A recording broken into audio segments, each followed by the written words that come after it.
Hello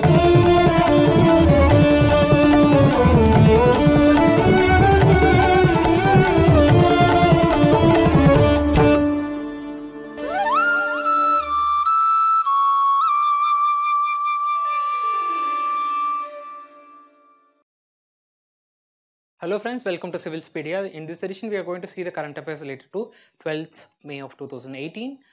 So we have two set of topics. With respect to the learning topic, we are going to see the other issue related, which is in the Supreme Court. Judgment has been reserved for that. And the prelims topic, we are going to see the National Technology Day, 15th Finance Commission, and the Amarnath Yatra as well as the Chardham Yatra. So first coming to the prelims topic of the day, first topic, National Technology Day. So first of all, it is celebrated on May 11th every year. Okay, so why it is celebrated? To mark the India's technological advancement as well as to promote the development of technology in various fields. So this is the objective. Now, why it is celebrated on May 11th? Because that was the day, it is in 1998 May from 11 to 13, we had conducted, that is India conducted Operation Shakti in Pokhran, Rajasthan. Okay, so what does it exactly? That is the second nuclear test undertaken in our India since independence. The first was during the regime of Indira Gandhi, and this was during the regime of Mr. Vajpayee as Prime Minister. So in order to celebrate the anniversary of the 5 nuclear tests conducted from 11th May to 13th May, so we are celebrating this National Technology Day. Now, the theme of this year is Science and Technology for a Sustainable Future. So, you already know all those themes with respect to the national and international days, no, they have this word sustainable. So, always have this in mind while differentiating. And next is about the technologies to look out for. Okay, these are the possible questions which you can expect related to technology, which we have been discussing and discussed in previous classes as well. In future classes also we'll be discussing, and in the current prelims as well as the next year also you can expect questions from these fields, especially with respect to robotics, artificial intelligence, digital manufacturing, big data analytics, quantum communication, etc., especially the Internet of Things also. So what about the policies of the government, what exactly it is? So you can expect questions from this field actually. Okay, next is about the 15th Finance Commission. Okay, so as you already know, Finance Commission is a constitutional body, right? So the relevance of which is like it has held its meeting actually recently, almost like more than 10 times it has met. The commission was formed in December 2017, okay, by the notification, and this 15th Finance Commission will recommend the period commencing from 2020 April 1st 2022 March 31st 2025. Okay, so let us see what kind of questions you can expect and what are the provisions. Okay, so first of all you got to give importance to the constitutional provisions. So article 280 specifically speaks about the Finance Commission, that is which has two clauses, article 280 clause 1 and clause 2. So clause 1 speaks about the constitution as well as the composition. So constitution is who constitutes it, which is very much important. It is constituted by the President of India at every 5 years. So meaning it is not a permanent body. So it is constituted every 5 years. Okay, if at all the president thinks it is necessary to constitute earlier to cut down the term. See, as we already said, for the period 22 to 25, right? So if at all he wants to make it earlier also by 2023, he can do. Next is about the composition. So composition is about a chairman and another 4 members which are appointed, who are appointed by the President of India. So this is the current composition which you can see by pausing the video. And next is about the duties which has been mentioned in the Constitution. Article 280 clause 2 speaks about the duties. So the major duty is to recommend. So okay, to recommend to the president. So this is also you got to know, to recommend to the president, not exactly to the parliament. So they are accountable to the president. So what it does exactly? So first of all, it recommends about the distribution between the union and states about the net taxes of, net proceeds of taxes. For instance, majority of the taxes in India, direct as well as indirect, now it has come under the ambit of GST, right? Those indirect, direct taxes like all those direct taxes like income tax, corporation tax, they're collected by union, right? So those taxes which are collected by the union, basically, so they are to be shared with the states, right? So that distribution, how much between the states and the union, and as well as within the states, among the states. So as well as, first of all, vertical as well as the horizontal distribution of the net proceeds of taxes, that will be recommended by how much percentage. For instance, last time it was recommended as 42:58 for the states and union. So this is how it works. Next is about the principle which should govern the grant in aid. Okay, so a government, union government, not just give in the form of proceeds from the taxes, it also gives as a grant to states also out of the Consolidated Fund of India. So Consolidated Fund of India, it is the one where the tax collected by the government of India, union government, it goes, right? So again, it speaks about the grants in aid, how much to be given to each state in case of that, depends on case to case basis. That is also recommended. And lastly, about any other matter referred by the commission. So from time to time, from the commission, from the time of commission, the president can request some other things, or for instance, in 2017 order, it has asked the president has asked to recommend the measures which are needed to augment the consolidated fund of a state. Why? So as to supplement the resources of the panchayat as well as municipalities of the state. So the funds for the municipalities and the panchayats, that is for the local bodies, urban as well as the rural local bodies, that comes not just from the union, but it also comes from the state. State also allocates, apart from the some other taxes which are again levied and collected by the panchayats and municipalities. Okay, they have certain financial powers. So these whichever it is, like major, which is comes from the Consolidated Fund of India. So these measures which are required to increase the Consolidated Fund of India, that is also recommended by the Finance Commission. And apart from that, you already have a State Finance Commission under the Constitution, right? Every state has a State Finance Commission, so as to distribute the taxes between the state and the local bodies. Okay, that is altogether different. So this specifically recommends about the ways and means through which you can increase the income of the state. Okay, next about the task. Okay, I already said those are the recommendations, that is to make recommendations with respect to the distribution of taxes. That is a constitutional duty. Now, with respect to the tasks which are given under the order, that is through the notification in 2017, these are to review the status of finance, deficit, debt levels, and all those things with respect to states and union. Secondly, to recommend a fiscal consolidation roadmap, okay, for a sound fiscal management. You already know not just the union, but most of the states has a very bad fiscal balance sheet. So they are suffering from a very high fiscal deficit, right? So how to overcome that? Short term as well as a long term. So as to make recommendation for that, that is a task. These two are mandatory actually, and this is a kind of an optional. So if at all the Finance Commission wishes to examine the revenue deficit grants, it can do. So it speaks about it may examine whether revenue deficit grants can be provided. Okay, because it can't be provided to every state, right? You know that like every state has a deficit, and that deficit sometimes can be overcome by the grants which is provided by the center. But when to give such grants, those are the things which can be considered by this 15th Finance Commission. Okay, now how a Finance Commission will allocate? As I already said, like, okay, there is a ratio of 42:58 during the 14th Finance Commission. Now, on what basis this consideration or this distribution is done actually? How it is done in the sense, these are the considerations which has to be kept in mind. Okay, so first is about the resources of the central government and the state government. Okay, so they'll expect like how much in 2020 to 2025, how much tax or the non-tax tax as well as the non-tax revenues are expected. So based on that, so if at all a state expects a high tax revenue, for instance, like post GST, there is a transition shift from the manufacturing goods, like that is a point of tax differs, right? Previously it used to be at the producing zone, now it is at the distributing, that is the consuming zone, right? So now how this tax distribution differs, right? So based on which, again, in future it may shift from the producing states to the consuming states. You know what I mean? Like this shift is studied, and based on the amount of tax it is received, the vertical distribution among the horizontal distribution among the states may differ. Okay, next is about the potential and fiscal capacity of state, that is also considered so as to allocate. Next is about the demand, okay, demand of the central government. So where the demand of central government is more, it is more on the defense, internal security, infrastructure may be related to the national highways and border road developments, railways, climate change. These are the commitments which have, right, okay, these are exclusively maintained by the regulated, maintained, monitored by the central government. So these aspects, the fund to these aspects, the demand for these aspects, these resources are kept in mind while making recommendation.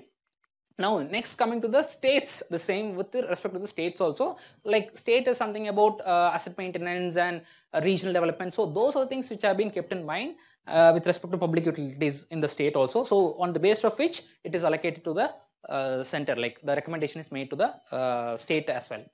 Next important consideration which Finance Commission keeps in mind is about the fiscal situation of the union government. Okay, so how it has enhanced the tax devolution post. Okay, so 14th Finance Commission has recommended some ratio. So whether that has that has successfully implemented or not, they'll study the impact of that and then they'll make a program about the future also. So they'll consider about the national development program in 2022 also. They have a program like that. So keeping in mind how far it is implemented for the last 5 years and the needs of India in 2022, so they'll balance both the things and then they'll recommend something. Next is about the impact of GST. Impact of GST is supposed to be one of the largest measures with respect to economic reforms post 1991 consolidation, economic reforms. So the impact of GST is also again kept into fact about the abolition of cesses and increasing new structural programs for that. So these are the things which are kept in mind with respect to GST. Okay, so apart from these considerations, these are the mandatory considerations which has to be kept in mind by the 15th Finance Commission. Now let us see some of the optional considerations, that is called as a performance based incentives for states. Okay, so some states, apart from the above considerations, some states may be given some extra thing. I said about the horizontal distribution, right? Within among the states, how much to be given. So this can be made based on the following recommendations. First is about the efforts made by the states in expansion and deepening of tax net. Okay, so how far they have able to expand the tax net as well as the how much they've collected, increase in amount. Okay, next is about the replacement rate of population growth. As you already know that most of the south states have almost reached a stable population growth, right? So that is one of the reasons to be considered as well, because so that is stable replacement rate is considered to be a progressive thing. So that is also considered into mind. Third is about the implementation of flagship schemes. Okay, so flagship schemes, I mean like Manrega, Mahatma Gandhi National Rural Employment Guarantee Act, and about disaster resilient infrastructure. Okay, so most of the funds are again shelled out for disaster post disaster management, right? So how far the states have fared in creating this resilient infrastructure and about sustainable development as well as the quality of expenditure. So based on these things, again this horizontal distribution is made.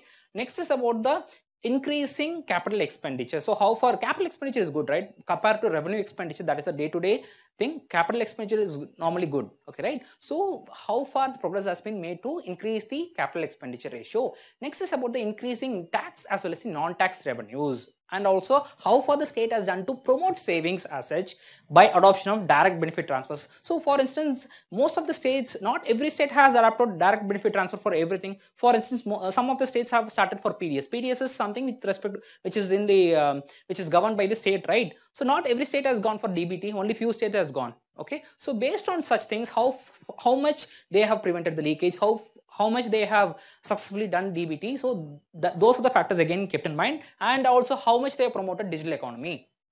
And lastly, about the ease of doing business. So ease of doing business is again it's related to growth, employment, all those things. So how far they have promoted labor intensive growth rather than capital intensive growth. Labor intensive growth is for the good for the economy generally. So lastly, about the grant in aid to the local bodies again.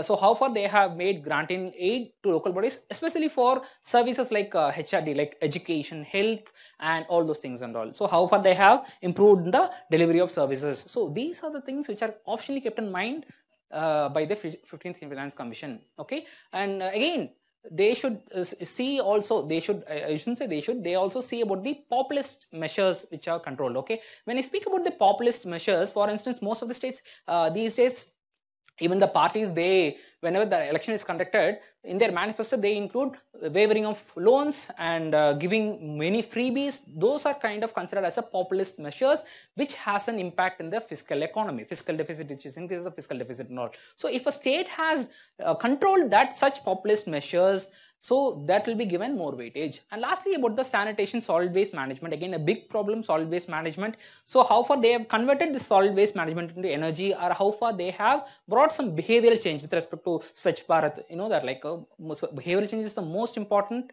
vital thing which is necessary for the successful Swachh Bharat campaign. So how far they have fared. So these are the factors which are considered in mind. Okay.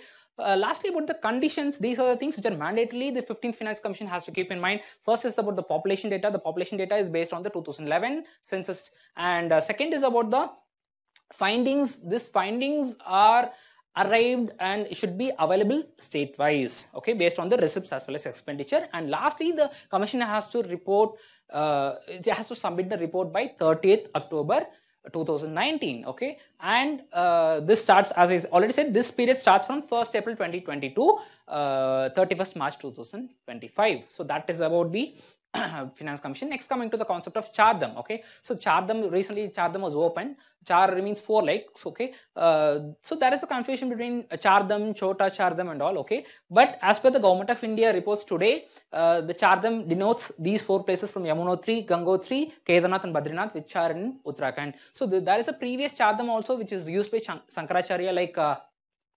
Rameshwaram, Kashi, Dwaraka and all, okay. So but right now we are speaking from the perspective of government, okay, though it is unofficially called as Chota Chardam, but as per the government now it is, these are the 4 dhams actually, that is Yamunotri, Gangotri, Kedarnath and Badrinath, okay. So what are the things, aspects you got to keep in mind with respect to prelims? So as you already see, there is, so this is a place, Dehradun is the capital of Uttarakhand, right? Now, geographically, you got to give importance, okay?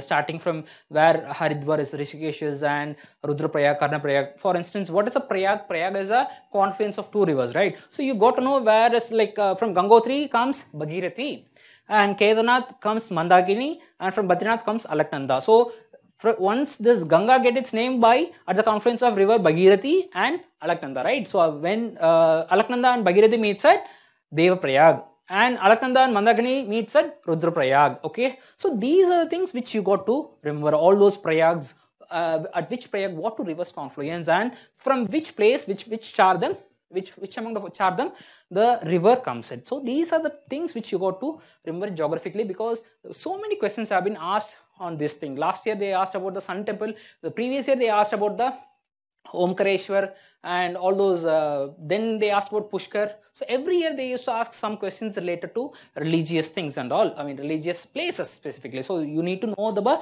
geographical location as well. See, Valley of Flowers is, no, it is again Valley of Flowers, it's a national park. So these are things which you got to remember geographically, as well as map, as well as the rivers as well. Okay, next coming to this project, okay, Chardam Mahamarg Pariyojana. This is about creating a it's about creating a national highway, okay. And one of the things which you got to know apart from that is about Kedarnath is one of the 12 places which are identified for development under the Pilgrimage, Rejuvenation and Spirituality Augment Drive. That is a Prasad scheme which is implemented by the Ministry of Tourism. So this is also one you got to know. And so this is the road product. This is an outline of where Yamunotri, Gangotri, Kedarnath and Badrinath is from Rishikesh and this thing. So you know that Rishikesh, next comes Haridwar and all. And this project is Chardam Mahamarg Pariyojana. This is about constructing national highways, that is expanding the highways along these Chardams and also to the Kailash Mansarovar Yatra, and this is to be completed by March 2020. And next is about the Amarnath Yatra. Again, this is also open. Okay, normally these are open during the times of from April, May and June times, okay, before the monsoon sets in the northern India. So this also what you got to know, so how you got to go from Pahalgam through the Zojila Pass, and this Amarnath cave is there. Okay, apart from geographical things, not expected much questions from here. Okay, so based on this geography, you can expect. Okay, we'll go through the shrines, and here it is a shivling, right? Okay, so those are things which you got to remember. Next, coming to the learning topic of the day, it's about the Aadhaar bill. Like, so what exactly the problem? The relevance of this topic is today the Supreme Court has reserved the judgment for Aadhaar. So all those hearings have been done. Almost 38 days this hearing was done. That is the second highest in India post Keshavananda Bharati case. Okay, so a lot can be expected when there is a judgment comes in. For instance, the privacy judgment had almost 500 odd pages. Now you can expect even more pages also. So till that judgment comes in, we'll see what are the problems and what exactly the problem is about, why it went to Supreme Court first of all. So with respect to Aadhaar, you already have an idea like what Aadhaar is. Aadhaar is a 12-digit number and it is done by UIDA and all those things at all. So you got to know this data collected. So one of the biggest advantages as well as a disadvantage of Aadhaar is this information collected. So according to John Rees, an economist, so there are three types of information. One is biometric, identity and personal information. All three set of informations are collected in Aadhaar system.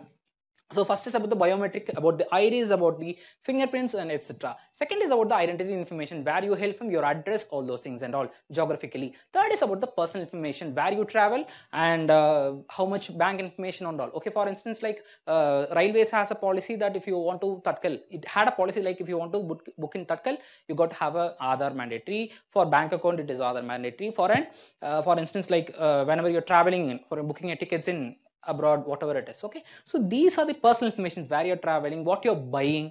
Okay, so these are the informations which are gathered by Aadhaar. So all such informations are collected by Aadhaar. Okay, now this itself is a problem.